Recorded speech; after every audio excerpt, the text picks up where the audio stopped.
gue daripada gue berjuang sendiri, dia orang berjuang rame-rame, itu jalannya bisa lebih jauh daripada gue ngerasa gue jalan udah jauh. Iya, gue jalan sendirian ngerasa udah jauh. Ternyata kalau sama tim effort itu lebih jauh lagi. Tim supportive tapi aku yang menolak itu. Kayak maunya one man player banget. Jadi aku ke psikolog itu karena selama ini aku juga ngerasa belum kenal sama diri sendiri. Jadi saat satu session itu yang pas tahun lalunya itu ngerubah hidup.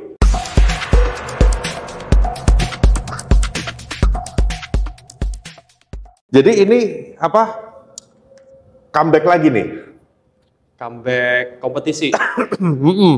Kalau comeback iya sih mas. Soalnya kan perjalanan aku dari yang nasional, terakhir aku juara nggak jadi ke Athens, terus setelah itu Busan, itu perjalanan lumayan panjang. Aku jadi banyak banget pelajaran yang aku pelajarin dan maksudnya aku dikasih kesempatan sama mentor-mentor untuk mengambil keputusan sendiri. Dalam arti kata, contohnya gimana maksudnya? Kalau biasa kan kalau dalam tim itu mereka ngebantu decision atau decision makernya itu nggak cuma aku dong. Harus ada dirundingin semua, didiskusiin. Tapi kalau ini mereka lumayan percaya ke aku supaya aku bisa istilahnya seegois mungkin. Seperti aku yang mau jalanin kayak gimana. I see. Dan menurut aku itu exploration yang tahun ini benar-benar yang ngerubah hidup aku 180 derajat banget. Dari aku ngerasa ada alasannya kenapa aku nggak mau pakai coach, dan yang aku ngerasa mungkin tim aku cukup. Ternyata ya untuk memenangkan kompetisi itu memang nggak bisa harus rame-rame, tim effort. Makanya itu yang di situ aku tahun ini banyak banget istilahnya ngebongkar diri sendiri lagi, cari kebobrokan itu dan benerin lagi. Makanya dari situ tahun ini tuh aku start dari nol lagi. Aku ikut Ice League itu. Karena itu buat diri aku mulai dari nol lagi. Aku nggak bisa berpegang sama, Patrick sih Barista Champion 2023. Ini Patrick yang baru. Aku harus kalibrasi sama diri aku sendiri lagi. Supaya nanti yang pasti nasional, aku nggak kaget. Jadi ini lebih ke egomu yang disuruh tampilin untuk di kompetisi. Kalau yang di sebelum Busan itu mereka kasih kesempatan aku buat kasih lihat ego aku. Maksudnya yang di Busan. Di Busan itu dari perjalanan itu. Oke. Jadi mereka kasih pilihan semua sama, pilihannya yang sama persis kayak Miki. Butuh coach nggak? Mau kopi kayak gini nggak? Aku selalu bilang kayak belum deh coach. Kayaknya kopi ini cukup deh. Selalu aku punya kecenderungan tuh sampai sekarang yang jadi permasalahan, aku sulit menerima pertolongan dari orang lain. Karena aku punya beban yang survival mode aku tuh dari aku kecil adalah nggak mau nyusahin orang. Oke, paham. Jadi selalu tuh tawaran-tawaran itu baik sebenarnya buat aku, cuma kamu nggak mau terima. Jadi sekarang aku udah harus bisa menerima itu dan harus malah aku pikir dikasih gambaran lagi dari psikologis aku.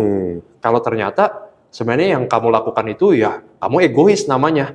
Orang membantu itu karena mereka memang ikhlas, karena mereka lihat potensi di kamu, malah kamu nolak itu. Jadi yang sebelumnya ini adalah egomu. Yang kali ini kamu coba involvein semua tim-timnya semuanya itu ikut involve semua di situ ya. Betul. Jadi makanya itu aku nggak mau membingungi diri aku sendiri.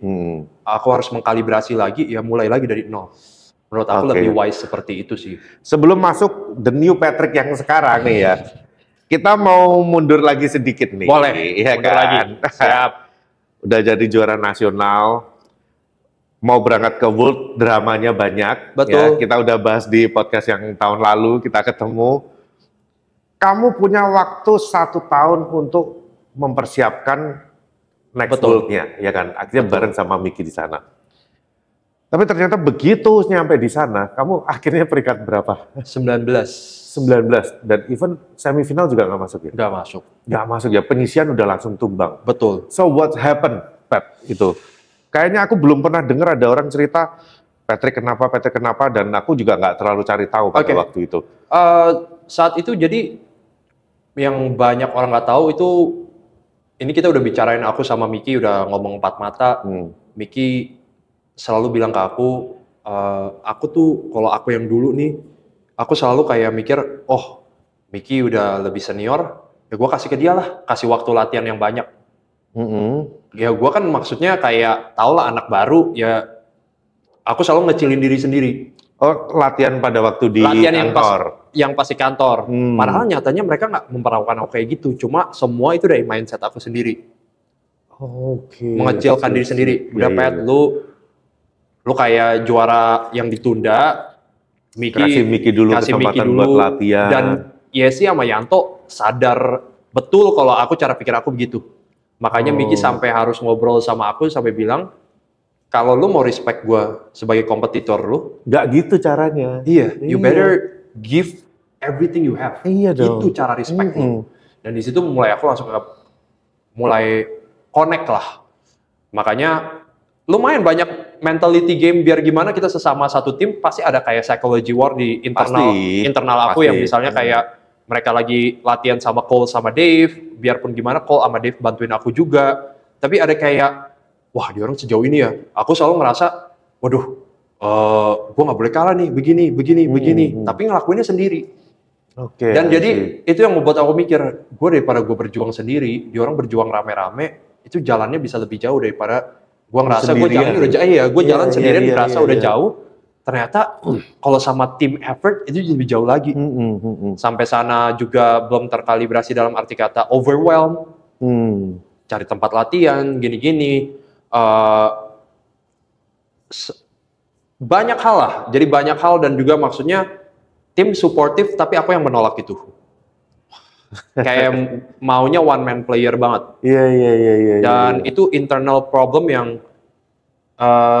sampai yang sekarang nih aku lagi coba benahin itu untuk bisa menerima pertolongan orang, untuk tahu maksud pertolongan itu baik. Iya, jadi yang pas sampai di penyisihan,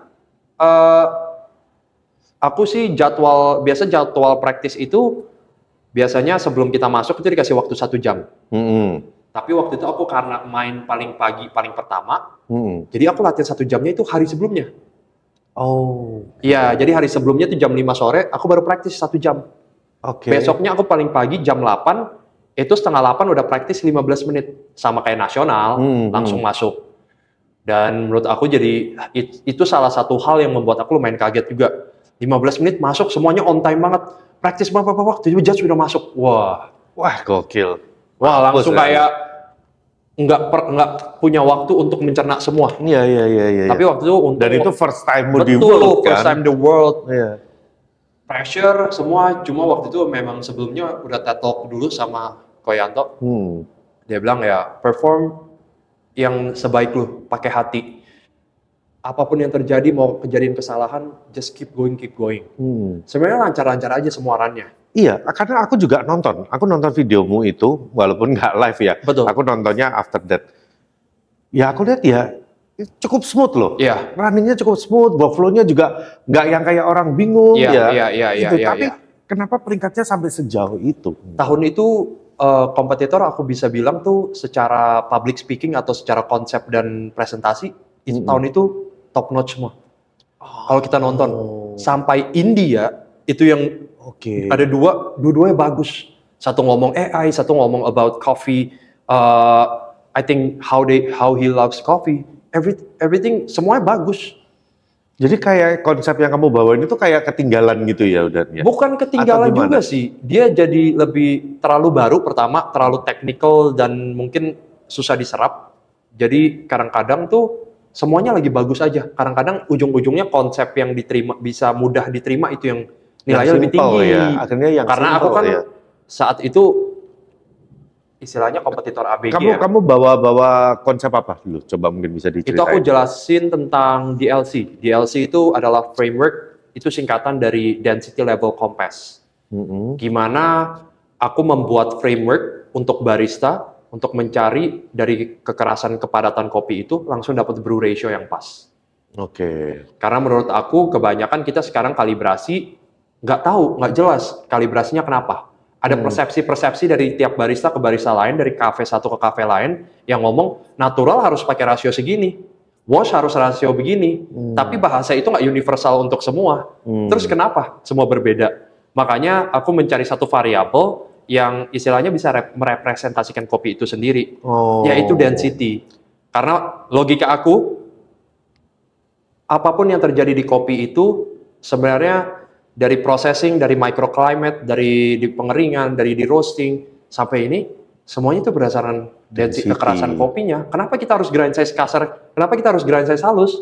Kekerasan kopi. Iya, roastingnya kemudahan lebih keras, roasting lebih gelap, kelembekan. Sesimpel itu aja.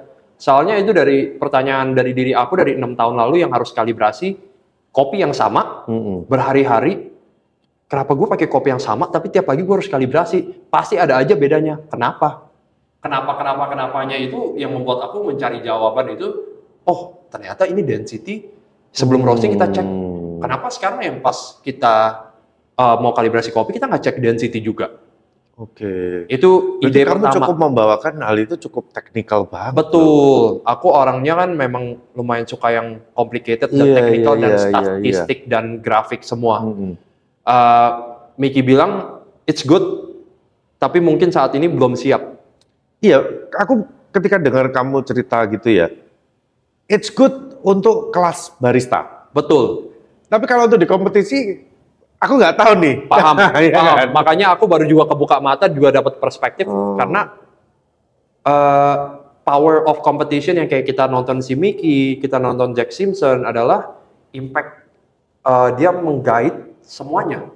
Nggak cuma barista secara eksklusif, tapi sebagai orang yang nggak ngerti kopi juga, gue bisa relate. Dan itu yang ngebuat aku kayak, oke. Mungkin saat itu aku bisa dibilang kompetitor ABG yang masih mau cari ego dan validasi ya. Yang gue mau kasih lihat nih, gue pinter. Iya. Gue ngomong nih terlihat kayak profesor. Begitu akhirnya. Iya. Dan itu yang membuat aku juga yang, hal itu yang membuat aku sadar juga. Kalau nggak bisa begitu. Dan di situ mulai aku belajar tentang psikologi, aku mulai ketemu psikolog, mulai membenahi diri sendiri, dan mengerti bahwa komunikasi itu 2 arah. Nggak cuma 1 arah. Kalau 1 arah, aku cuma ngomong ke dia mendengar, tapi dia harus mengerti juga. Lu ketemu psikolog? Iya. Lu sampai konsul segala? Betul. Gue sampai sekarang. Oh iya? Seminggu sebelum gue berangkat ke Busan, gue ke psikolog yang sama kayak Miki. Karena tahun lalu, itu kita ada group session. Miki pertama kali ketemu sama psikolog itu, kita dikumpulin kompetitor di Common Grounds, dikumpulin, digali lebih dalam lagi, gimana punya mindset yang benar, gimana kita ini.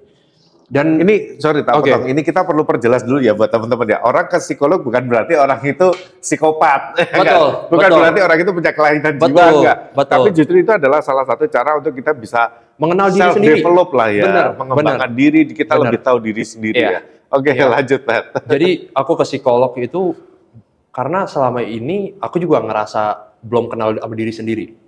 Jadi saat satu session itu yang pas tahun lalunya itu ngerubah hidup. Aku saat itu kayak pas mencari jawaban itu, ternyata selama ini aku hanya butuh penerimaan diri sendiri. Yang selama ini aku nggak pernah, bisa dibilang nggak pernah terima. Nggak terima dirimu sendiri. Nggak terima dirimu, terlalu keras sama diri sendiri. Wah, itu lumayan dalam, lumayan, ya sampai sekarang juga ada impact-nya.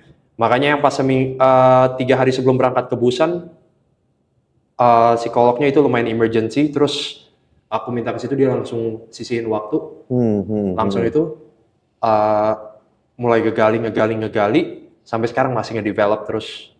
Karena Patrick yang lama ke Patrick yang baru itu selalu dua-dua ini masih ada. Iya. Perjalanannya ini tinggal begini aja, tinggal aku mau jaga dia di sini. Kalau dia balik ke sini, aku harus kayak gimana? Jadi tingkat kesadarannya harus, awareness-nya aku harus bangkitin. Jadi aku tahu saat aku capek, aku bakal balik ke Patrick yang lama. Jadi aku harus tahu harus kayak gimana. Jadi lebih kenal diri sendiri dan lebih bisa menggali lebih ke arah purpose-nya tuh. Kompetisi itu apa sih? Kenapa kompetisi? Kenapa nggak bisa yang lain? Ini cuma ngomongin kompetisi, ngomongin kopi, impact-nya sampai ke psikologis, ya kan? Ke psikis, tapi in a good way. Iya. Iya kan? Karena kepercayaan kita anak-anak kompetisi Common Grounds ini, competition is powerful. Kayak Mickey ngomong, agent of change. I believe that. Agent of change bukan diri kita sendiri yang berubah, tapi kita merubah hidup orang di sekitar kita juga. Dan kita memegang beban yang maksudnya, ya kita sebagai barista memang sebagai pentolan, tapi kita juga harus membawa value-value dari beberapa orang yang berharap sama kita supaya kita perform dengan baik. Dan itu nggak mudah. Ya itu yang kita sebut teori butterfly effect ya. Seperti Betul. Itu. Satu hal kecil yang kita lakuin itu akan merubah rentetan banyak hal. Benar. Gitu. Dan itu sebagai orang yang menjadi pelaku itu, kita harus bisa mempunyai perspektif yang luas. Kita nggak bisa menjadi orang yang punya kacamata kuda yang hanya melihat satu perspektif dari perspektif barista. Tapi setelah itu, ya next apa? Kalau yang kayak aku lakuin, ya udah gue buat barista, from barista for barista. Tapi kayak for the industry itu apa? Kalau Hide bilang, the concept is cool, so what? Impact-nya apa? Impact-nya cuma buat diri lu sendiri aja. Betul, jadi for us, competition is powerful banget. It's a life changing. Kita take competition very serious karena itu ngerubah kita secara personal, secara industri, dan sampai future kita juga bisa terpengaruh sama itu. Terus ketika kamu di World, akhirnya konsep yang kamu bawa juga nggak bisa achieve. Betul. Ya kan? Dan kemudian kamu akhirnya cuma harus terima di peringkat berapa tadi? 19 ya. Kamu peringkat 19, Mickey juara dunia. Betul. Ya, kita lihat Mickey juara dunia, happy dong. Happy banget. Tapi di sisi lain, gimana rasanya? Ada nyesek lah pasti ya? Atau gimana nih? Setelah itu sih aku jujur cukup sadar diri ya. Oke. Aku orangnya yang puji Tuhan nggak gampang irian. Kayak iri hati atau apa. It's karena dari dia juara, aku bisa reflect ke diri aku sendiri. Aku bisa belajar lebih banyak lagi, bisa belajar dari dia. Dan setelah itu, setelah Busan tuh kita liburan bareng-bareng. Aku, Mickey, Yesi, Coco, itu liburan bareng di Seoul. Jadi benar-benar kita bonding bareng dan ya keluarin semua unek-unek semua. Aku ngomongin kayak perasaan aku gimana, I want to be a changed person. Dan dia orang benar-benar bilang kayak, ya, gue setuju, and they are happy for me. Kalau namanya cowok, kita punya ego tinggi harus ada sesuatu kejadian yang benar-benar jatuhin kita sampai rock bottom dulu, baru kita belajar. Itu yang aku pikirin pada waktu aku tahu Mickey juara dan kamu peringkat 19. Itu salah satu yang aku agak khawatirin. Iya. Waduh, ini kalau ngedon gimana nih bocah nih? Paham. Itu kayaknya itu concern semua orang juga ya. Iya. Dan itu puji Tuhan sih sekarang aku udah bisa dari yang pasti Seoul itu aku udah bisa nerima dengan baik banget. Nerima dengan baik, dan memang kadang-kadang nggak enak lah, ada rasa-rasa ganjel-ganjel dikit, tapi menurut aku ya itu adalah beban yang harus aku pikul dan buat ngingetin aku terus untuk selalu berkembang lagi. Aku bukan Mickey dan aku Patrick harus punya jalan sendiri lagi. This is my way to pursuing the greatness. Ya, jangan stop. Kalau stop malah jadi pecundang. Kayak seolah-olah ini ya, ketika lu juara nasional, wah kayaknya wah banget ya. Betul. Tapi begitu lu sampai di World, terus kemudian lu cuma hanya sampai di peringkat 19, sedangkan Mickey udah juara 1. Lu kayak ngerasa nasional champion ini kayak gak ada artinya kayak.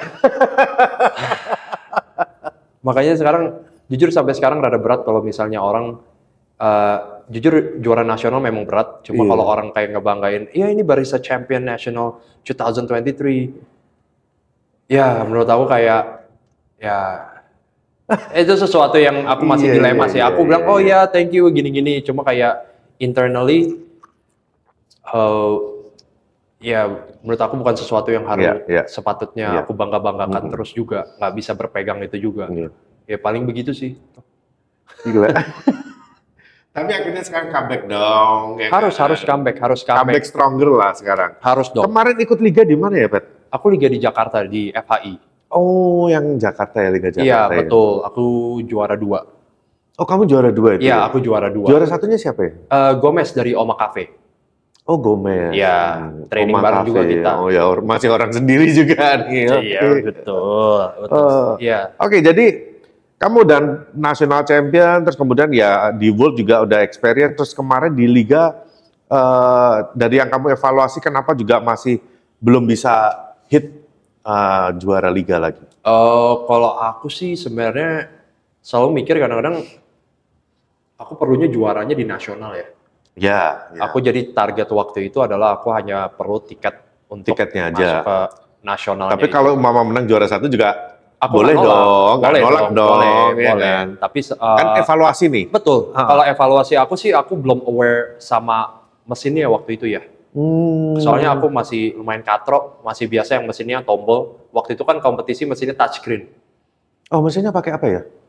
Lacimbali M40. Oh, Lacimbali. Betul. Oke. Aku masih belum aware dengan Iya, touchscreen. touchscreen itu memang kadang itu kita kayak ngerasa Udah. karena kita biasa button biasa, kayak ada delay, kayak gak ada feel-nya ya. Dan tangan aku suka keringetan. Jadi kalau pas pencet, kadang-kadang udah pencet tapi kayak gara-gara tangannya basah, Iya. jadi kurang Oke, responsif, oke. hal-hal seperti itu. Makanya pas final aku bikin espresso ulang lagi. Karena ya pas aku lihat, yang pas udah mulai steam susu, pas lihat espresso pertama kirain udah matiin, ternyata udah 60 mili. Oh, Aku bikin susu, bikin lagi. Jadi waduh. problem aku sebenarnya lumayan banyak dari penyisihan sampai final. Bukannya final makin sedikit masalahnya, malah makin banyak. Oh, jadi espresso kepenuhan itu waktu finalnya? Iya. Ngulang lagi ya? Iya, karena Shit. nggak sesuai standar lah. Iya, iyalah itu namanya shit Aku udah happen. mau nggak mau udah harus langsung, waktu itu gelasnya pas, itu gelasnya cuma ada ganjil 5. Jadi yang aku lakuin, putar otak sebentar, Shit. ada milk jug ekstra, aku tuang kayak bakmi ayam, gabungin espresso jadi satu, kain lap yang aku tutupin milk jug, aku lap lagi itu, aku pull shot dari awal lagi. Karena menurut aku nggak sesuai standar aja kalau misalnya aku nge-serve espresso 60 mili, susunya 30 mili. Kasihan judges ya. Pasti dong. Jadinya aku bikin ulang lagi espressonya, espresso kedua aman, susu udah kelar steam, jadi tinggal bawa ke depan aja. Untungnya nggak overtime. Ya, Mungkin aku kalau nggak bikin espresso itu, mungkin aku nggak bisa juara 2. Lagi pula itu kan juga ketika kamu ulang lagi, itu yang akan dicatat adalah yang berikutnya, yang disajikan. Iya, yang betul, disajikan betul. Itu yang akan dicatat. Aku juga ada ngomong kan, I will redo my first shot. Jadi aku bikin ulang lagi semua dari awal lagi. Ya lumayan. Aku ya kalau kayak gitu ya, aku jadi inget Vito. Kenapa Vito? Vito itu juga kan pernah ikut kompetisi. Betul. Yang regional Surabaya, Iya. dia pertama kali ikut juga itu. Itu dia juga begitu. Oh. Tapi dibuang sendiri sama dia, gara-gara bad shot. So I will make espresso for you. Thanks. Oh, it's not good. Matiin lagi dibuang. Dia bikin lagi. 3 kali dia baru serve. Oh iya. Dan itu gak overtime dia. Keren banget. Gila makanya Vito waktu itu. Respect Pak Vito, respect. 3 kali. Oh, it's not good. Dia bikin lagi. Oh no. Bagus lah. Aku nonton. Anjing gila nih orangnya. Gila. Dia benar-benar most of the best. Gitu. Iya. Itu kadang-kadang memang menurut aku ada beberapa barista datang ke aku tanya, gimana sih caranya tahu jalan keluarnya harus bikin shot lagi? Kenapa nggak lanjut aja bikin? Aku bilang ya, itu prinsip aku sih. Prinsip aku nggak mau nge-serve kopi yang maksudnya yang nggak sesuai standar. Bad shot ya. Iya. Mau sebenarnya bad shot bisa asal masih di parameter yang aku tahu. Jadi pas kita kalibrasi kan kita kumpulin data semua, kita pernah tarik ke yield segini, kita tarik yield segini. Jadi kalau dia miss kita tahu tasting notes-nya selama apa. masih di parameter selama itu masih kita parameter. okay. Tapi ini kan di luar parameter. Iya dong. Harusnya 38 keluarnya 60 totalnya. Kalau itu di udah, luar. ya, Makanya daripada waste di situ kasih ke judges begitu ya aku bikin ulang lagi. Itu udah pasti kalau kamu serve skormu udah hancur tuh pasti. Wah, udah itu waktu aku ke belakang aku udah bilang ke Jesse sama Koyanto. Kayaknya gua nggak bisa That's a masuk good nasional. decision ya. That's a very good decision. Jadi gitu loh. Aku ngelihat memang barista kompetitor yang memang ngerti kompetisi. Dalam waktu sepersekian detik dia harus ngambil keputusan dia mesti ngapain. Iya, betul. Tapi masalahnya aku nggak pernah latihan buat itu jadi Gak ada yang pernah tahu. Kayak Yesi waktu itu dia nggak bawa knockbox. knockbox ketinggalan. Knocknya langsung nggak. Emang pernah latihan sengaja ninggalin knockbox terus Bener gua mesti sih, ngapain? bener. Nggak pernah. Ketika ada shit happen, ya kita harus cepat segera ngambil keputusan kita mau ngapain nih. Iya. Jangan sampai kita nge-freeze, bingung, Malah jadi diem Nah, doang. Iya, gitu. jadi kelihatannya nggak menguasai alat-alat yang ada di sekitar kita. itu yang namanya champion. Champion mentality, champion mentality. Iya, Itu loh. iya. Itu lumayan Oke. deg-degan juga sih. Mau nangis itu rasanya. Oke.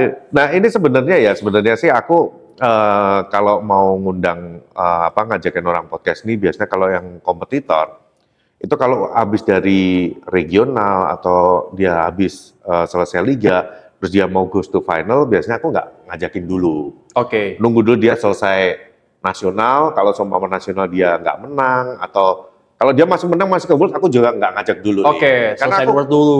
karena biasanya tuh aku takut ganggu Paham. fokusnya mereka. Paham. Cuman aku sama kamu memang udah pengen ngobrol juga nih. Gitu loh. Jadi sebenarnya di Jako Week ini pun karena aku dapat tempat di sini terus karena aku milih ini. Jadi Ya. aku akan prioritasin dulu yang belum pernah podcast No Cincong ini. Iya. Tapi yang double cuman kamu doang nih. Thank you, makasih. Aduh, jadi karena aku ini mungkin karena memang kita udah pernah ngobrol sebelumnya, jadi udah kayaknya ini seolah-olah udah banyak banget yang kamu ceritain. Tapi aku juga yakin kamu pasti ada cerita-cerita yang menarik lagi nih. Ada aja. Oke. Aduh, ada di Busan banyak lah kayak cerita-cerita kayak kalau kalian nih ini ada spill sedikit ya. Iya, Kalau iya. kalian perhatiin Miki nggak bawa apron yang pas round 1. Dia pakai apron aku. Oh, Dia lupa. Terus dia datang ke meja, "Pet, pinjam apron dong." "Apron lu mana, Mik?" Nggak tahu, kayaknya di apartemen. Ya akhirnya dia pakai. oh, dia ketinggalan di apartemen. Iya, ada aja begitu, ada aja. Kalian perhatiin deh. Itu jadi kayak cerita-cerita lucu gitu, kayak ada aja. Miki juga konyol-konyol juga kan orangnya. Tapi ya, to be honest, I'm really happy for Miki. Karena Miki itu orang yang walk the talk. Yes, I agree. Dia ngomong apa, itu yang dia lakuin. Ya dia udah lakuin juga. Soalnya di Busan kita tidur bareng di satu apartemen. Ya. Jadi aku bangun subuh, aku udah lihat dia lagi jalan, lagi lari, dia balik lagi Yes. yoga, dia lagi meditasi semua. Apa Gila, yang dia gila. omongin mindfulness itu dia lakuin. Dia lakuin juga ya. Nggak cuma dia bukan omongin. cuman konsep bla Betul. bla bla bla. Betul. Dan itu yang menurut aku kayak jadi malu sama diri sendiri. Banyak yang bisa aku post tentang kayak gini gitu. Sampai sekarang kalau bisa dilihat di Instagram aku juga nge-post tentang kompetisi itu cuma sedikit banget. Aku nggak mau, karena aku setelah lihat dia begitu, ya malu. Ya. Kayak dia udah ngelakuin banyak hal, tapi dia nggak pernah bagiin itu di tempat di sosial media atau apa. Iya, Cuma iya. aku jadi kayak saksi bisu aja ngeliatin dia ngelakuin hal-hal itu. Gila ya. Sesimpel kayak gini, kalau dia ada jam-jam tidur khusus. Jadi ini spill sedikit aja ya. Jadi kalau misalnya dia tidur tuh kalau nggak salah harus 9.15 atau berapa. Jadi kalau kita mau pergi makan malam, mau dimanapun dia udah lihat jamnya 8.30 atau udah jam 9, dia nggak pakai ngomong apa, dia berdiri, dia pulang sendiri. Karena dia sedisiplin itu. Se-strict itu sama dirinya sendiri. Iya. Dan itu yang membuat aku malu. Orang yang udah kejar ini selama 10 tahun aja masih strict kayak gini. Gue bocah baru. Masa gue mau post-post instastory, mau hahehe, weh kompetisi ketemu ini nih, ketemu ini.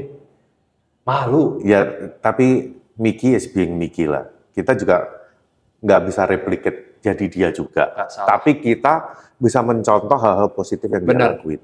Makanya itu yang value yang selalu diajarin ke aku dari Yesi sama Yanto, ya work hard in silence. Ya, tapi kamu juga ini ya, jadi kayak bersyukur banget ya bisa dikelilingi circle kamu ini orang-orang yang bisa berikan kamu dampak Betul. positif seperti itu. Kan ada termsnya birds with the same feather flock together. Ya mungkin ya itu udah jalan dari atas juga lah untuk bisa ngumpulin bird yang with the same feather semua. Bersyukur banget. Iya. Sampai sekarang kayak ada yang bantu nge-guide, bantu. Tapi kadang-kadang kan bantuan kayak gitu, aku juga belajar banyak ya saat kita mau membantu orang, tapi orang itu nggak mau terima dibantu, juga susah juga. Orang juga harus bisa menerima dengan baik dan mereka harus internalize sama personalize apa yang dibantu itu supaya jadi wisdomnya mereka. Yes. Kalau mereka nggak bisa ada quality yang bisa membuat itu, ya cuma jadi boneka. Karena disuruh apa ya iya, tapi nggak tahu, nggak tanya kenapa. Itu yang kadang-kadang aku ngelihat juga dari anak-anak yang mau kompetisi, kalau kayak gitu, ada aja anak-anak yang begitu yang membuat aku juga dapat perspektif kayak, oh iya ya, harus kalau yang mau dibantu juga nggak boleh langsung kayak, oh iya, apa yes man terus, apa iya gue lakuin. Iya. Tapi ujung-ujungnya dia nggak tahu tujuannya buat apa. Jadi hal-hal seperti itu sih yang aku lumayan bersyukur. Aku ada di tim yang berkualitas dan maksudnya kita semua punya energi yang sama. Jadi ya mentalitas kita juga, aku juga mau harus proof ke atas-atasan aku juga. Kalau apa yang mereka bantuin ke aku, apa yang energi yang mereka kasih ke aku, nggak sia-sia juga. Betul. Intinya ke arah situ sih. Terus sama, kita balik lagi ke kompetisi kamu nih ya. Kan ini kamu comeback lagi nih. Terus next will go to nasional. Aku nggak minta kamu bocorin konsep, nggak, ya kan. Cuman gini, aku tahu salah satu hal yang paling bikin pusing ketika di kompetisi barista adalah kita mau bawain konsep apa. Betul. Ya, betul. Kayaknya semua ngomongin technical, teknik grind size, density, suhu, anything lah. Kayaknya udah pada dibahas. Betul. Ya kan? Sampai ketika Miki bawain konsep mindfulness yang udah bukan ngomongin teknik bikin espresso lagi loh ini. Betul. Ya kan? Betul. Dibawain juga. Nah, sekarang kamu maju lagi. Kamu gimana cari ide baru untuk ngasih konsep yang baru ke juri atau ke kompetisi saat ini? Sebenarnya konsep itu sebenarnya ada banyak di sekitar kita. Cuma posisinya apa kita menyadari itu dan apakah kita internalize itu untuk menjadi sebuah konsep. I see. Konsep Miki itu kayak kita bisa bilang yang pas nasional dia bawa sama yang di world itu masih berkesinambungan sama. Tentang gimana dia burnout, ngomong detachment, habis itu mindfulness. Detachment gimana itu dua-duanya sebenarnya ada solusi di mana gue menjauhkan diri untuk mendapatkan perspektif baru. Mindfulness gimana caranya kita bisa apresiasi setiap momen dengan kopi yang sama ini gue kehilangan.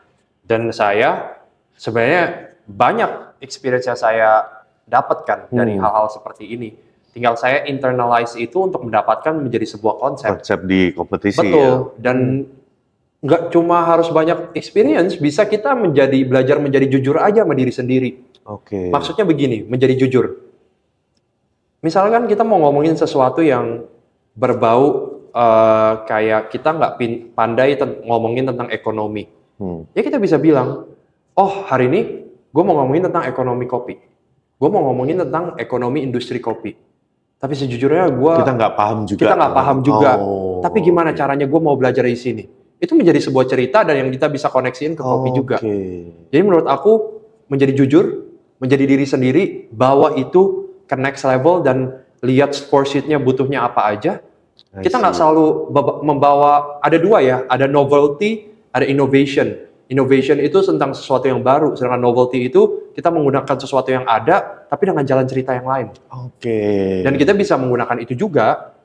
Jadi itu kalau kita mau cari konsep, itu salah satu tipsnya ya berarti. Menurut aku ya, kalau dari personal aku yang selama ini aku works, kayak gitu di LC juga sebenarnya basicnya dari pertanyaan aku bertahun-tahun kan, kerja jadi barista, kenapa gua harus kalibrasi begini? Kenapa harus 1:2? Kenapa nggak 1:2,25? Dari kekepoan dan dari istilahnya keluguan atau kebodohan yang ketidaktahuan kita ini, kita gali lebih jauh, kenapa nggak begini? Kenapa? Jadi situ kita mulai tahu, oh karena begini loh, karena begini loh, karena begini loh. Jadi konsep itu bisa didapat dari ya sekeliling kita aja nih ya, yang paling relate sama kita apa, yang kita pahami apa, kita coba ini kalau kita jadiin konsep di presentation, ini bisa menarik gak sih? Betul. Gitu ya. Iya, menurut aku sih begitu karena yang paling penting saat kita mau present di kompetisi itu adalah being genuine. Kalau kita alamin cerita itu dan kita yang ngalamin bukan cerita orang lain. Saat kita ceritain tuh energi yang kita bagi ke judges itu bakal beda banget. Karena kita sendiri yang mengalami, jadi kita bisa sharingnya ini benar-benar kita paham nih ya. Setiap kalimat, setiap kata itu bakal ada beratnya dan ada weight-nya. Yang pas orang mendengar, mungkin kayak buat orang lain yang nggak berasa burnout, ngomongin burnout, nggak berasa. Tapi saat Miki yang ngalamin itu, I feel burnout. Iya, iya. Ada heavy, oke, I feel you. I feel ada empathy-nya. Dan menurut aku itu adalah sesuatu yang kita nggak bisa dapetin sebagai penonton yang di luar. Karena kita ngomong saat itu energi yang kita fokusin sebisa mungkin ke 4 orang di depan kita. Dan mereka yang ter-engage sama kita. Dan sebetulnya kalau mau dilihat ya presentation hari ini tuh ya nggak cuma sekedar bawain konsep dan kita ngomong, tapi ketika kita ngomong cerita itu, kita juga mesti latihan intonasinya, kapan kita kasih penekanan di hal-hal tertentu, kita pelanin suaranya kapan. Betul. Makanya kita lagi... jadi makin seru nih. Kita sejujurnya kita sebagai tim juga lagi develop public speaking kita. Kita ada guru public speaking yang kita lagi ngelatih. Dan setiap orang itu ternyata ada cara berbahasa 4 attitude istilahnya, cara mereka berbahasa. Gimana? Ada yang itu banyak tesnya. Nanti ada words per minute-nya dihitung. Guru aku sampai ngitungin words per minute aku yang pas nasional dan yang pas di world. Yang pas nasional aku ngomong words per minute-nya itu kurang lebih 120 sampai 140, cepet. Oke. Pas di Busan dihitung itu cuma 70. Oke. Jadi which one is better? Tergantung tiap orang. Kalau Willy nyaman enak ngomong cepet, ya ngomong cepet. Kalau nggak biasa ngomong pelan ya jangan. Oke. Nyaman atau enggaknya gimana? Slip tongue. Yang pas kita ngomong kebanyakan kepleset nggak ngomongnya. Kalau kita udah kepleset, udah kebanyakan berarti itu kecepatan. Kita harus pelanin temponya. Oke. Terus ada di bagian mana yang kita harus lebih empathize the word, kita harus pelanin. Kalau saat yang bahasa yang formalitas tentang altitude atau apa, mungkin kita bisa dicepetin sedikit. Hal-hal itu yang kita lagi pelajarin untuk mengontrol semua dynamic public speaking, supaya terdengar menarik. Betul. Terdengar menarik dan orang dengerinnya itu juga seneng. Delivery-nya harus lebih dari powerful lagi, lebih dari itu. Gila. Itu yang kita lagi develop juga. Dan aku setelah lihat Miki itu ya, yang menarik ya itu loh. Jadi ketika aku berangkat kompetisi barista dari long time ago, kompetisi barista ini kompetisi yang nggak ada entertainment-nya. Sama sekali nggak entertain, orang penonton yang nggak ngerti kopi juga pasti bosen. Betul. Even barista sendiri yang nontonin, paling yang ditontonin yang champion-championnya doang, yang biasa-biasa nggak mau nonton. Karena kompetisi barista itu memang tidak semenarik itu untuk ditonton. Tapi hari ini kan apalagi ketika di World, semuanya udah konsepnya udah berubah, apalagi terakhir Miki bisa bawain konsep yang sedemikian orang kayak nunggu-nunggu, terus kayak build cerita nih. Awalnya begini, semua akhirnya nunggu endingnya apa nih? Endingnya gimana nih? Betul. Gitu loh.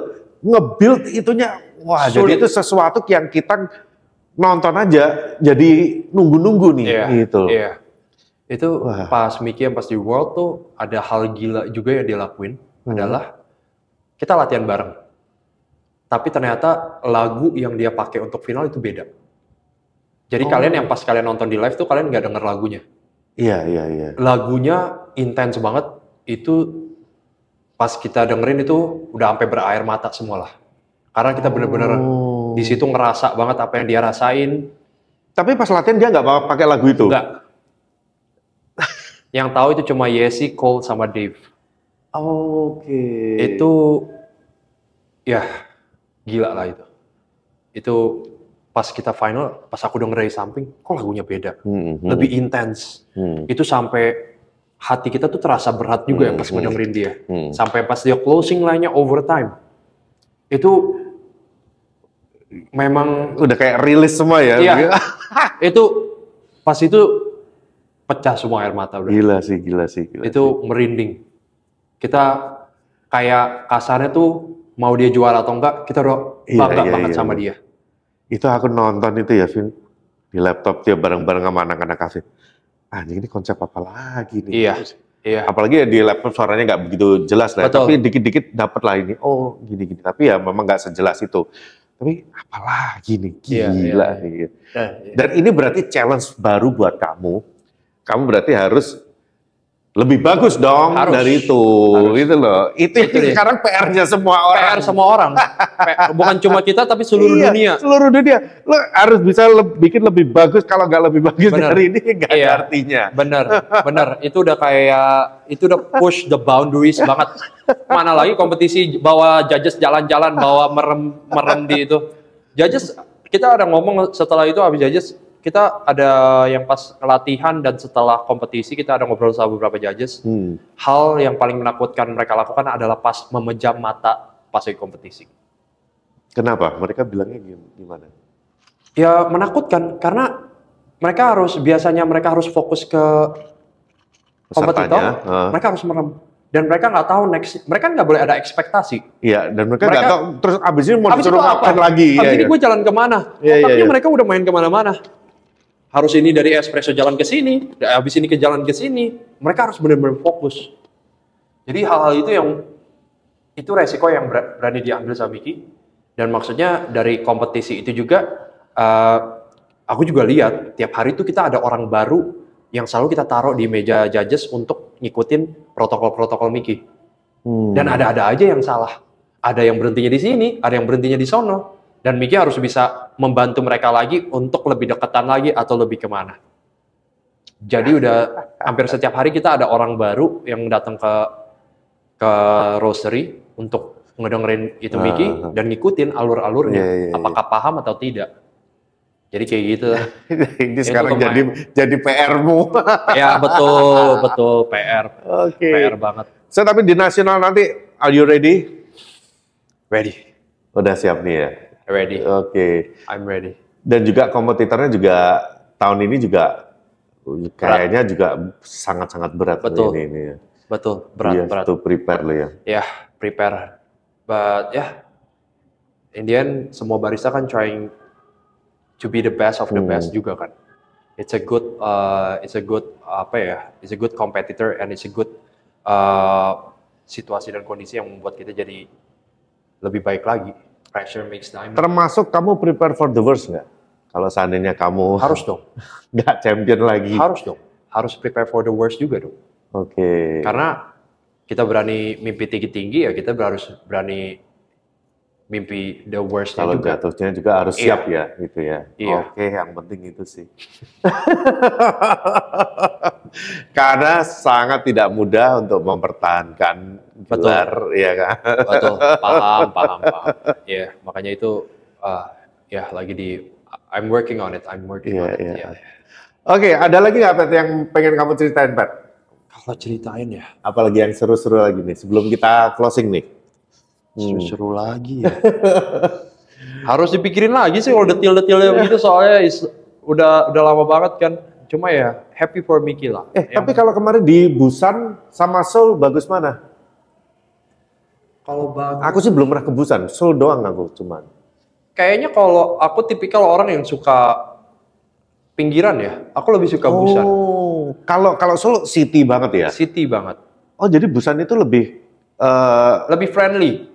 Soalnya Ajuma sama Ajusinya om-om tantenya itu kalau makan walaupun kita nggak bisa bahasa Inggris, dia orang kalau kita mencoba bahasa Korea dia orang respect banget.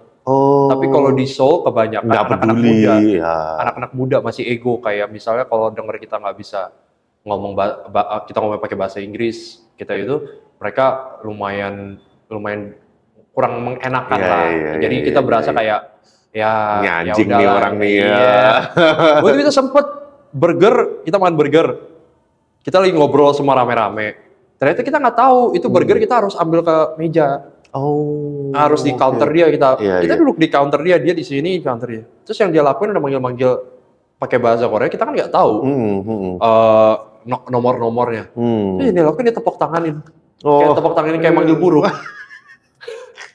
Terus kita masih nggak nyadar. Cuma kita nyadar kenapa dia tepuk tangan ya. Oh ternyata dia manggil kita. Terus muka dia udah bete gitu. Iya dong. Dia pasti anjing nih udah dipanggil kagak. Ini udah jadi nih. Iya tapi kan maksudnya kayak. Tapi dari sisi lu anjing ini maksudnya apa nih? Masalahnya ada ya makanya jadi kayak bingung juga deh kayak ya hal-hal begitu yang kayak ya udah nggak ada orang ya kita Karena muka kalian Asia juga, mereka juga nggak paham juga kalau Nah. kalau lu bule, ya Iya, kan? mungkin Ya kan? Nah, mungkin ya. mereka, sir, excuse me. Iya, gitu. nggak salah Karena lagi. lihat Asia ya dipukul Iya. rata sama dia. Sorry, salah saya. Ya gitu sih, Om. Oke. So it's good to see you come back ya. Mudah-mudahan ini juga bisa sesuai dengan yang kamu harapkan juga. Amin. Ya. Tapi Amin. ya aku tahu kamu juga udah mentality pun kamu juga udah jauh lebih siap. Jadi Ya. apapun yang terjadi tetap keep fighting ya. Ya, thank you kok, thank you. Oke, kita closing ya, Pet ya. Sip. Thank you banget udah mau datang di No Cincong sebagai Penutupan. penutup ya. Walaupun belum tentu ditayangkannya terakhir belum tentu. Cuman aku biasa kan random, jadi nggak selalu harus urut. Baik. Jadi aku biasanya itu aku ngepost nih ini yang momennya pas nih yang siapa, yang siapa gitu. Baik. So, tapi thank you banget udah mau menyempatkan waktunya. Thank you Di kok. sela-sela kesibukannya jaga but di Jago Week. Wih. Thank you. So, jadi mudah-mudahan apa yang kita sharing hari ini bisa bermanfaat juga buat teman-teman yang lainnya. Amin. Oke, let's close this ya. Oke, thank you teman-teman udah menonton pada episode kali ini. Mudah-mudahan bisa bermanfaat buat teman-teman semuanya. Sampai jumpa lagi di episode berikutnya dan salam No Cincong.